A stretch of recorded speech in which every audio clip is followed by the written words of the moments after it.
welcome back to the channel. It's been a while, had some vacation time to get some of this stuff done. Today we are, and while the ice cream truck passes by the house, great. Always something with filming. There's always something in the background. Dun, dun, dun, dun. All right, it's gone. All right, again, we're going over the TIC Performance double valve springs with the titanium retainers designed for LT1 specific engines with that will do over 650 lift on stock style heads. They're mainly a drop-in valve spring unless it's been machined or something like that, but you always want to check the height. But usually these are a drop-in, no brainer. You look at it, it's you know, it's done. But then again, we are upgrading to, well, not upgrading, but we are using small block Chevy rocker arms and guide plates, not specific for the LT1, and we have upgraded to 7/16 studs. So there's some issues that you gotta look out for and some things you gotta do, but you can make this stuff work for half the price than what mostly other people are charging you. So we got Speedmaster rocker arms. You can get them in aluminum, steel, whatever like that. I got these in my other videos. You see what they are. I got their 7/16 studs, and also I got their adjustable guide plates. Now, it's a very simple setup. Most people get this wrong. There's some little tweaks you gotta do to this. For these LT1s, don't be afraid to grind any like parts away around over here to get the clearance that you need for the rocker arms, and I'll explain that in a minute. And then the only other things you just got to watch out for is some of the casting flanges that are behind here. Make sure that it does not interfere with the actual adjustable guide plate. Now, there's other ones in the market that they sell that are non-adjustable. I use these specifically so I can set up the valve train exactly the way I want it and minimize a scrub on the actual the push rod over here. So basically, it's very simple setup. Now, there's also one key note is that these are the Lloyd Elliott heads. Have been poured and polished. Now, what you have to consider is that these, hold on,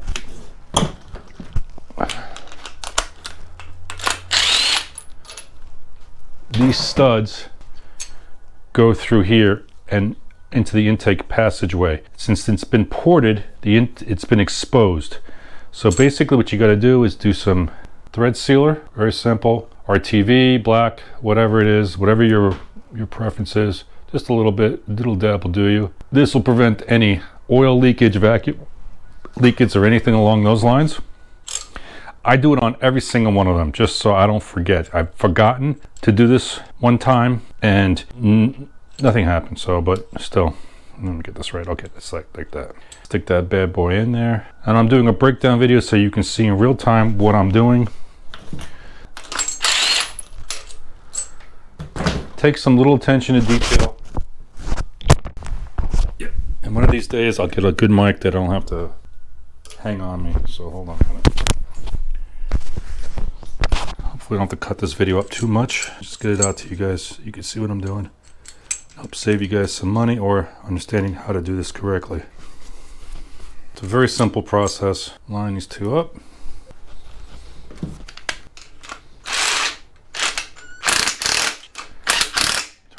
Set them up. Make sure they bottom out. Now this is kind of like a balancing act here. So what you're doing is that you're snugging these down just enough so they still got movement, but not too tight where you can't move it anymore. You gotta go back and forth just a little bit. And I'll explain to you in a minute while I'm doing that. Okay. And again, we're using the hardened push rods.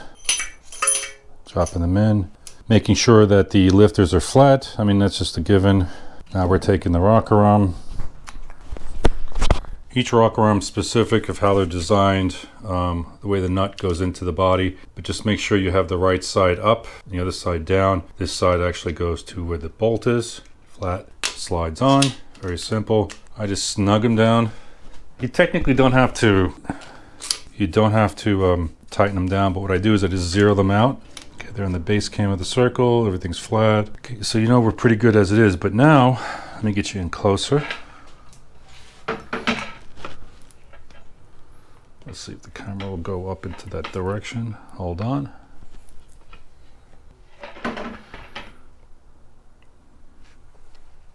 Hopefully this is coming through.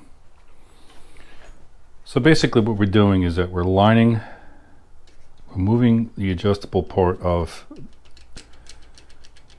where the push rods go in that hold the rocker in place, and we're trying to line it up directly over the nose of the valve spring.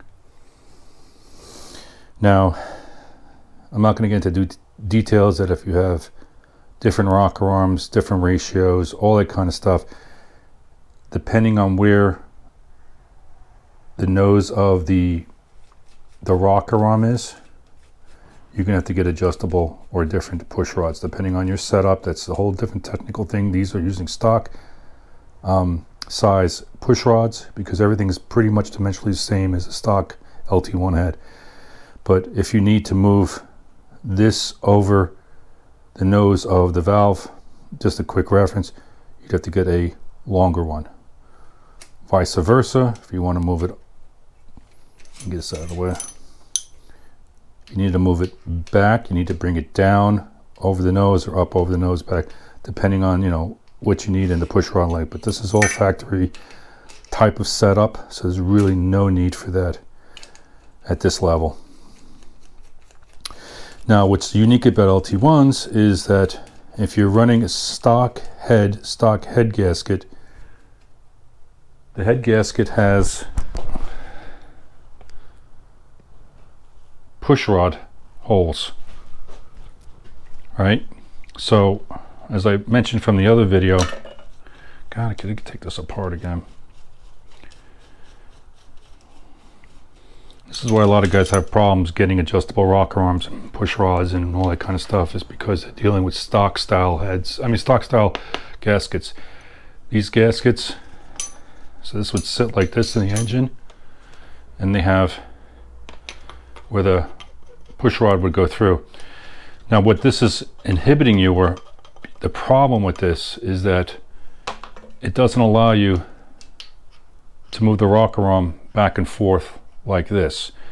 Now these have aftermarket head gaskets on from Felpro that does not have this whole area, and in another video I explained that, oops, in another area it doesn't have any of this here. So all this is gone, so you're allowed,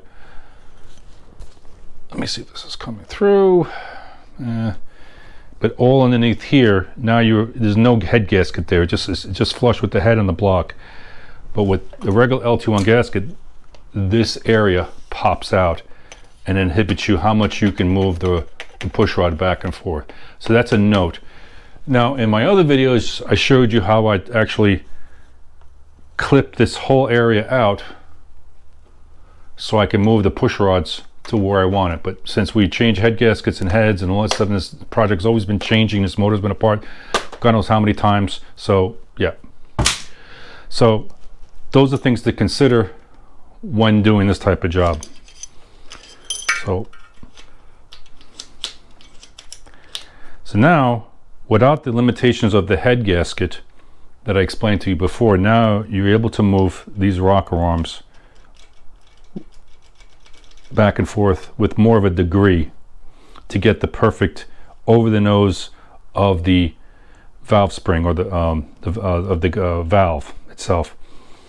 So basically all we're doing is it's a balancing act. So this goes back and forth and back and slide this side to side and back and forth, so it opens and closes. So basically you want to be able to move both of them at the same time and then figure out where the position is or where you want to, so you can move it over. Now on this particular LT1 with the ARP bolts, now you're gonna problems with the head studs because they stick out just a little bit. So with this particular guide plate, I just took a little piece off of here to give me a little extra room around the bolt. So these are details that you have to look out for when using this type of stuff. But it's very simple, very grinder. Attention to detail gives you a lot. So we're just going to zero down.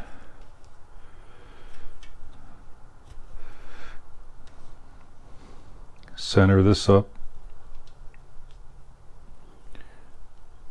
then basically you're right about where you need to be.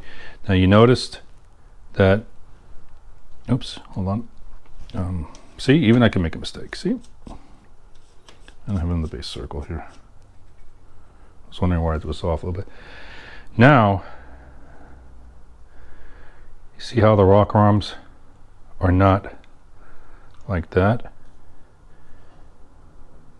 Because then this wouldn't go over the nose of the valve spring, or of the valve. So you have to adjust it. And now you can see the perfect angle over the nose of the valve. Sorry if I'm butchering this up, so bear with me. It's been a long day. So now, balancing act. As I always say now, there's many ways to do this. I usually take one off, gently pry it off, and you can actually mark it. You can do whatever you want, but it's just quicker and easier if you got a steady hand. Kind of hold it. See how I just moved it?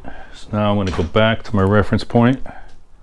Sure, it's a little tedious, a little bit of a pain in the butt, but once you do 16 of them or a couple of engines, it's really no brainer.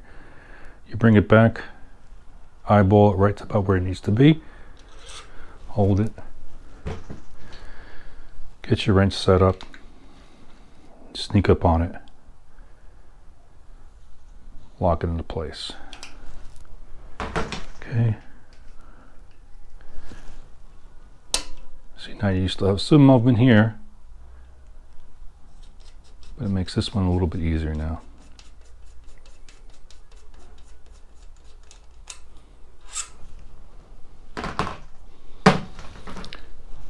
Hold this in place, sneak up on it, send it down.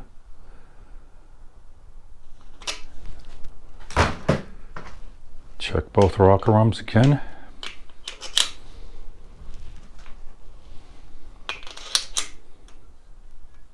Looks about right.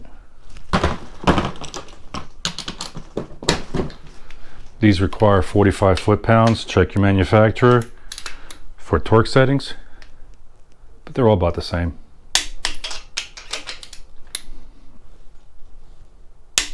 All right. The engine's going to be pre-lubed, but I usually just put a little bit of dibby dab of engine assembly lube, just if the motor sits for a while, blah, blah, blah. But usually if you pre-lube the engine before you actually fire it up, turn it over a few times, I think it's good. But all you keyboard warriors out there, edit that out.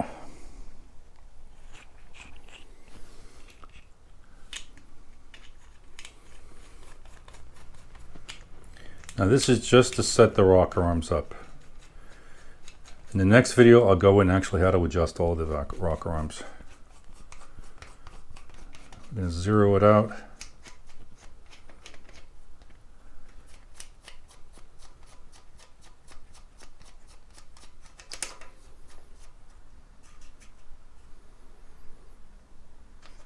Remember, we're going to adjust the rocker arms and stuff, but just this is a preliminary look at everything. Now I'm going to bring you down and show you everything else. Always being interrupted. Alright, let's try this now. Okay, now we've set up all the rocker arms, and look how nice and they're over the top of the valve itself.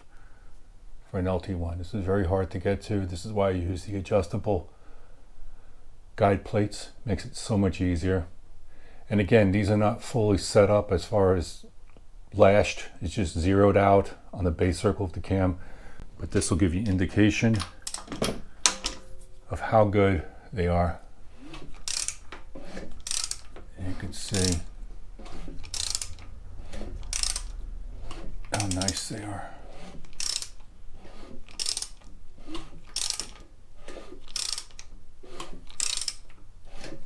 All of them.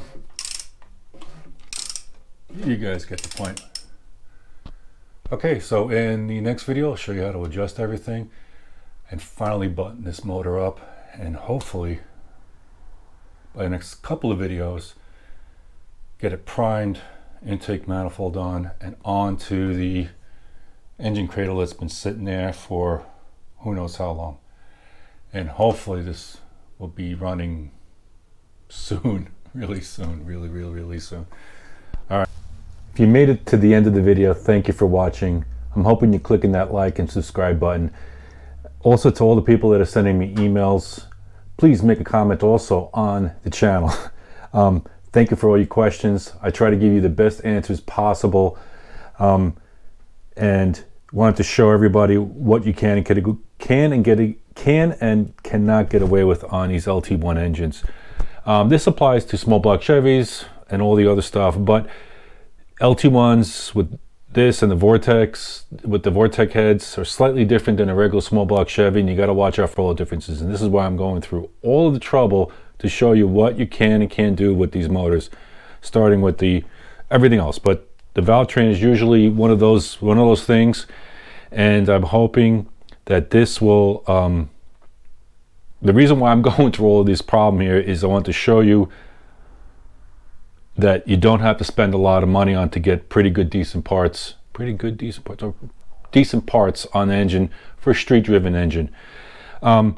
Once again, if you failed to mention in the video why I'm going through all this trouble, is because we are using the double valve spring from TIC Performance. It has a capability of 650 lift on the stocked head, and it doesn't allow you to really run a guided rocker arm. So you have to upgrade to a non-guided rocker arm.